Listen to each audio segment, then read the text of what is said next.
And welcome back here to College Basketball Review Courtside. As you all know, this is our podcast where we bring players, coaches, you name it on, and we got a great guest for us today. So we'll bring him into the studio. This former college basketball player, definitely known for his time at High Point, Chase Johnston. Chase, thanks for joining us here on CBB Review Courtside. Yeah, I appreciate you guys having me on. I'm grateful to be on. Yeah, so obviously there's a lot to talk about with your college career, but first I want to talk all the way back for your high school career. We know you in college for what you did, especially three-point shooting. That was really your claim to fame. But a national record. I was looking at the stats in your High Point bio, and a national record, 546 threes in high school. Was that correct? That is correct. That is very correct. How crazy is that? Yeah, it's wild. I remember, back when I was a senior, I knew my coach had told me, hey, you have a shot to break it, and fortunate enough, my senior year, I was able to shoot at a pretty high level, and a lot of work that was put into that, over 1,500 shots a day. So it's just kind of cool to see the faithfulness of the Lord, even when I was faithless in my life in that moment, but also to see the work pay off. So. Yeah, well, what's it like in high school to be able to be that deadly from three range? Because obviously college. To be able to play college, you need to be good, but you might not be getting that same training on, the correct motion to shoot a three, you name it. I know it seems like a basics, but, it's a big jump from high school to college. So what kind of led to you maybe understanding all those basics to be able to connect at such a high rate early on in your basketball life? Yeah, so early on, my dad, he pulled me aside. He's like, hey, I got a shooting routine that I've come up with.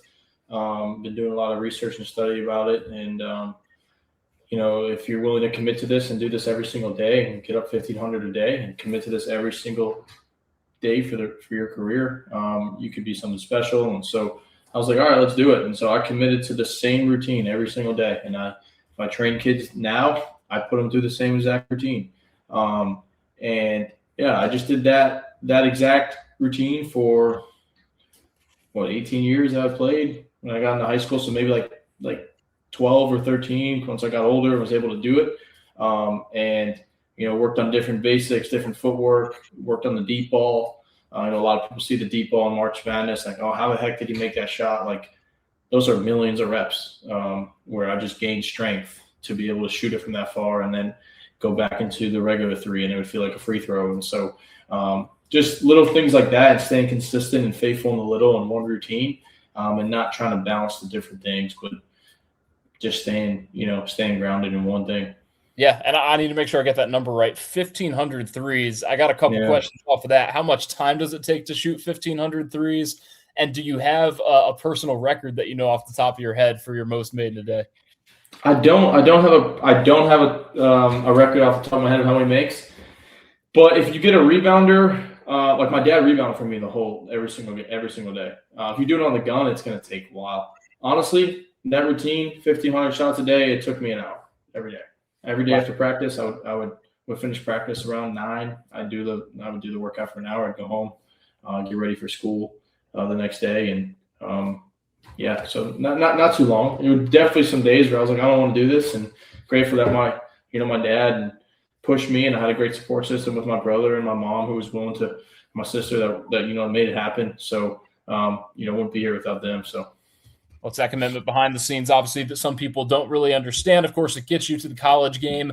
I want to start with this. We'll obviously get to, this past season a little bit later down in this podcast, but 4 schools in 7 years. Purdue, Fort Wayne, I know you didn't play there. So what kind of led to, that season and then eventually starting to get a role as your career unfolded at Stetson, Florida Gulf Coast, and High Point? Yeah, so obviously a crazy career, 4 different schools, 7 years. God had his hand on it the whole time, and I didn't even see it at that point. But committed to Purdue Fort Wayne out of high school, and I fell in love with them on a visit. Fell in love with Coach Kaufman. I thought it was going to be a great fit. And unfortunately, while I was up there, my dad, he got really sick, and a lot of the family issues were going on, and so I ended up sitting out that season. I transferred mid-season. Entered the portal, left in December, and by the grace of the Lord, Stetson had an opportunity where they had a scholarship open. And back at that time in college, like if you didn't have a scholarship to go to, then to that next school and transition halfway through the year, you would be ineligible the following year because you had to be in class somewhere. And so, like I said, by the grace of the Lord, he put me at Stetson with a scholarship that was somehow available, and sat out that year. And then just kind of, my coach and Donnie Jones at Stetson, it's like a dear mentor to me. He's not only has he pointed me to be a great basketball player, but he's pointed me in my faith and trying to point me to be more like Jesus. And he gave me an amazing platform to be able to play as a freshman and start as a freshman, play as a sophomore, and then ended up going to Florida Gulf Coast. Yeah, you get to Florida Gulf Coast, and then you make that transition to High Point.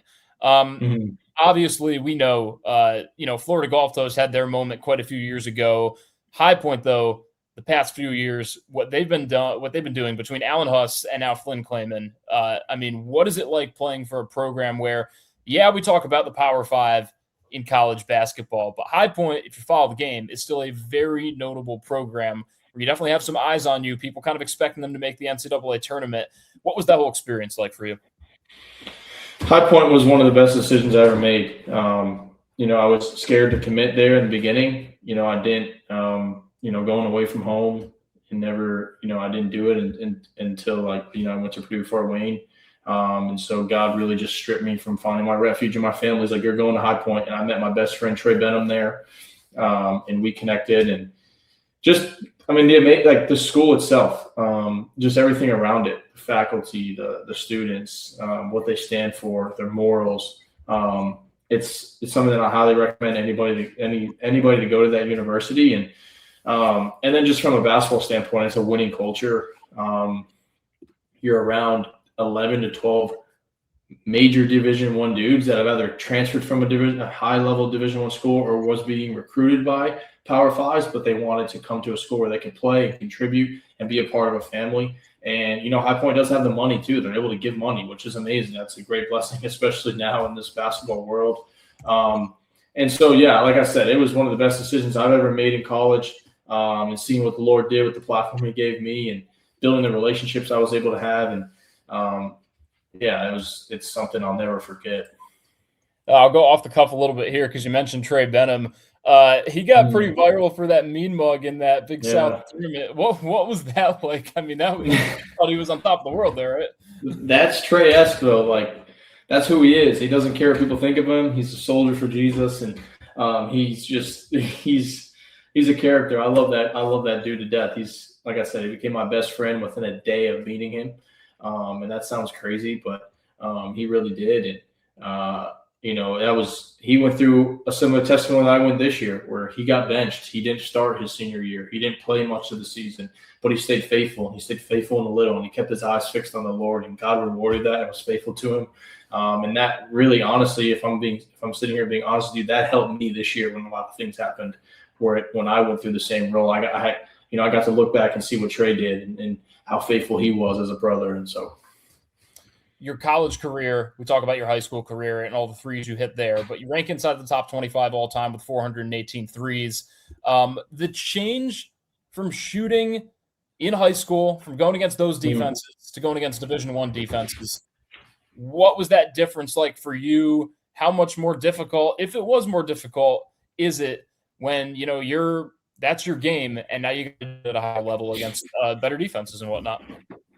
Yeah, there's definitely different challenges that come with that. Thankfully, I was fortunate to have a quick release, so that I didn't really, run into those challenges as much. But I would say the conditioning aspect of being a college shooter, a Division I shooter, a great shooter, if some say that like you got to, like, college, you got to play defense, right? You got to rebound.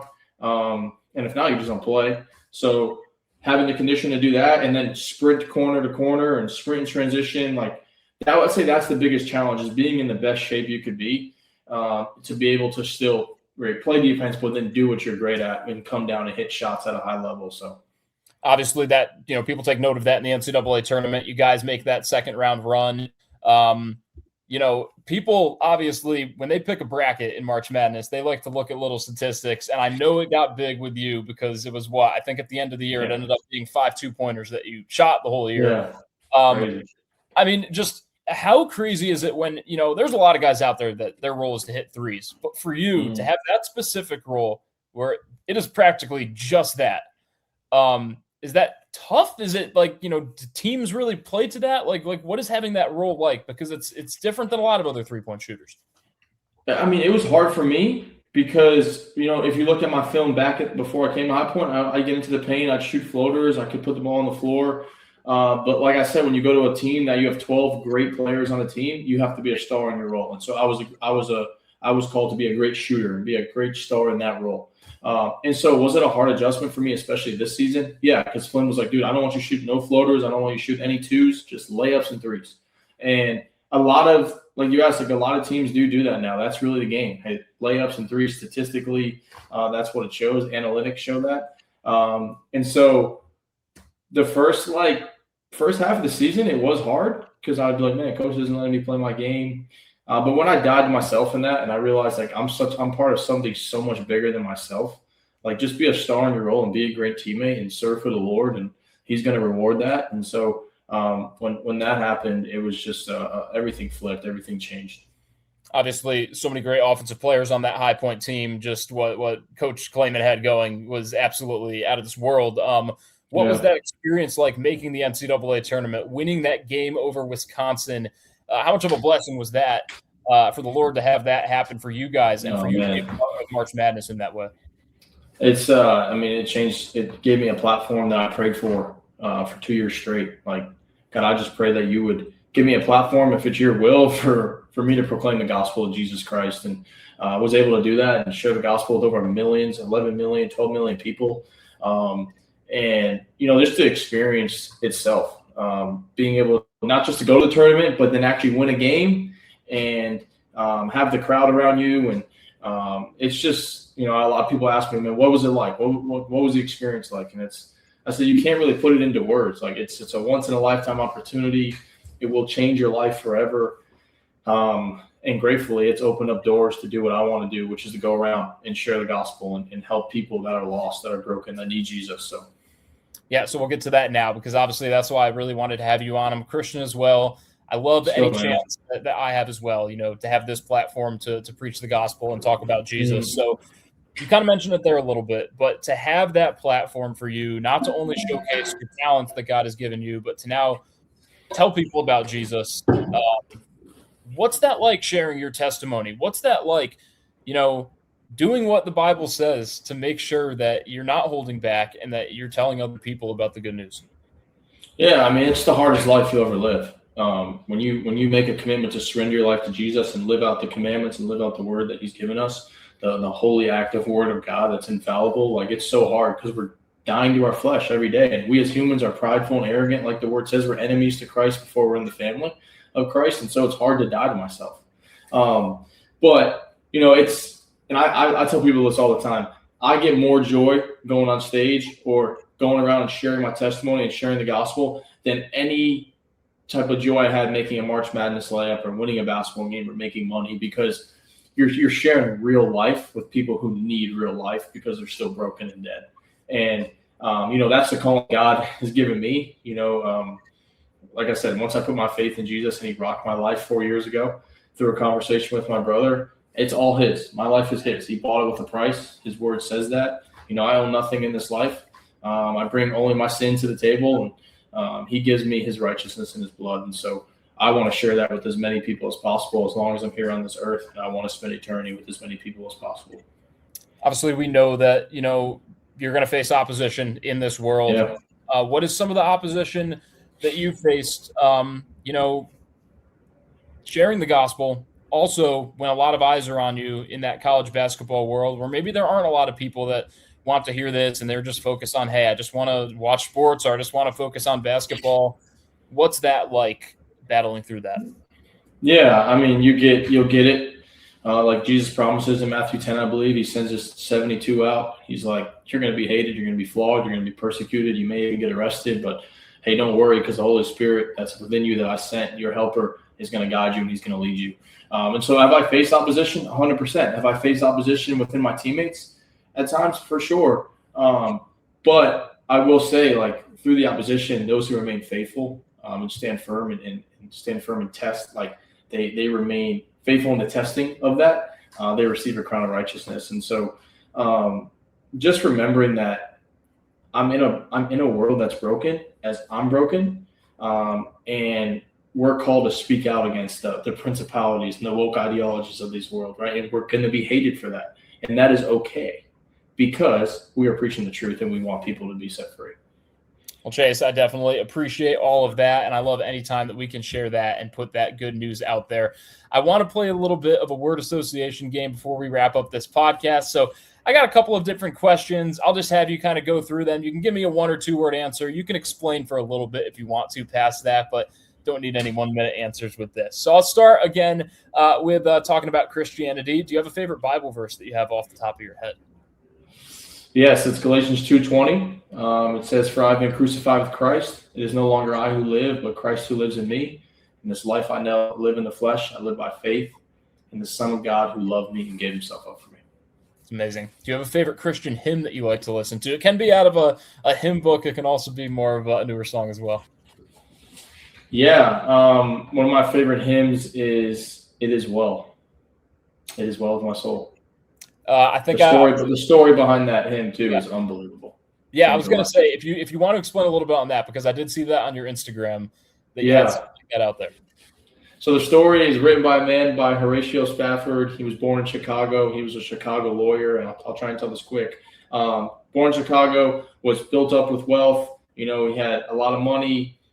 He gets married, and shortly after getting married, he loses his first son to scarlet fever. And then 2 years later, he has two more daughters that God blesses him with, and he loses all his assets in the Chicago fire. So now he lost his son, his first son. He loses all his money and his assets, but he still has his 2 daughters and his wife. He sends his 2 daughters and his wife to a revival across Europe, overseas by the great D.L. Moody, and he's about to go off with them on the ship.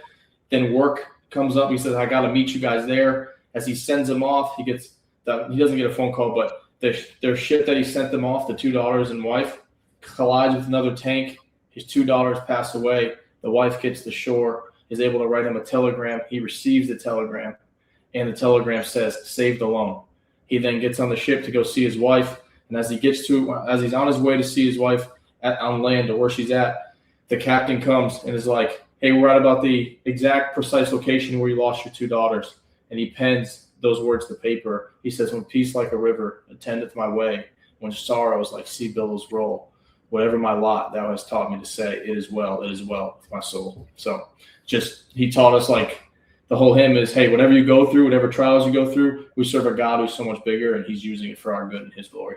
Wow, just amazing stuff right there, Chase. Couple more for you. Favorite Christian artist to listen to? Ooh, I would say, I don't even know if I'm an artist, but City of Light Worship. Have you ever heard of them? City of Light?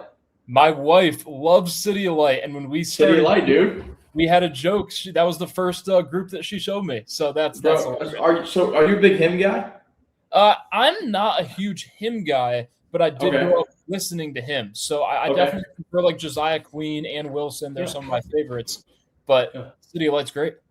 I listen to City of Light. I listen to contemporary. I listen to reform music, hymns, whatever. Like anything that's praising Jesus, man. Yeah, amazing. A couple of ones for you. Thoughts when I say 2-pointer? Shoot a 2-pointer. What comes to mind? The layup in March Madness. There we go. Yeah. And then one more. This isn't a word. It is a picture. When you see this screenshot, what comes to mind? What's the word I was about to say? I see. Man, I'm freezing up here. Sorry. Rhythm. Like that's just I shoot that in rhythm. Like I do that. That's what I do. So amazing. And obviously we saw that all in March Madness. I will say that was probably one of the coolest moments I've seen. We searched for that, and I feel like we didn't get that in the previous March Madness. And that was out of this world. So Chase, I appreciate you, man. Yeah, appreciate coming on the podcast. Obviously appreciate sharing some of the gospel here as well. Absolutely love that. What do you have going next for you, by the way? What's the next steps for you now that you're done with your college career? Yeah, so just took a job at my church in Fort Lauderdale. It's called Coral Ridge Presbyterian. It's a pastoral internship, so we're going to be helping lead young adults, lead, disciple and mentor middle schooler and high schoolers. And then there's something else that may be dropping here soon. I can't release it or tell anybody yet. It still does have to do something with basketball, but nothing has been, fully it hasn't been sealed yet, so I got to keep it on the low. But there could be something that's coming out soon that God has really opened up an amazing door, and it's something that came out of nowhere, and I truly know and believe that it's a God thing. So, all right, well, if people want to drop the guesses into YouTube, we'll let them do that, and we can't wait to do that as well. Chase, thanks for joining us here on CBB Review Courtside. For everyone listening and watching at home, we will talk to you next time.